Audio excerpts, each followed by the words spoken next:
আজকে হঠাৎ করে ছাদে গিয়ে দেখলাম আমাদের আমলকি গাছটার গোড়ায় কী যেন একটা পড়ে আছে। প্রথমে দেখে ভেবেছিলাম হয়তো কোনো পাখির ডিম হয়তো পড়ে রয়েছে। তারপর ভালো করে দেখলাম না, ওটা তো পাখির ডিম নয়, ওটা বেশ নরম নরম আর মাটিতে মাটি দিয়ে হয়ে আছে। প্রথমে ভেবেছিলাম হয়তো ব্যাঙের ছাতা বা মাশরুম হবে, তারপর সেটাকে যখন আমি হাতে তুললাম, দেখো কি সুন্দর সফট একটা জিনিস, ভীষণ নরম। আর ওটাকে যখন ফাটালাম পট করে ফেটে গেল, আর ভেতরটা একদম শ্বাস শ্বাস, দেখো কীরকম। মানে এটাকে আমি কি বলবো আমি বুঝতে পারছি না, আর এটা কি জিনিস সেটাও আমি বুঝতে পারছি না। আর এটা কিন্তু মাটি থেকেই হয়েছে। আরও দু তিনটে গাছের গোড়ায় এরকম দেখো হয়ে আছে ছোট্ট ছোট্ট। আর সে ফাটাতে এত মজা লাগছিল, ভীষণ সফট ছিল এগুলো। প্রত্যেকটা গাছের গোড়ায় দেখলাম দুটো তিনটে করে বেরিয়ে আছে। এগুলো হয়তো কোনো ফাঙ্গাস বা কিছু হবে, কোনো ব্যাকটেরিয়া টাইপের কিছু হতে পারে।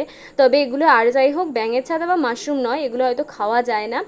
আর এগুলো পরবর্তীকালে কি হয় আমি অবশ্যই দেখবো, তোমাদেরকে জানাবো। আর তোমরা যদি জেনে থাকো এটা কী জিনিস আমাকে কমেন্ট করে জানিও।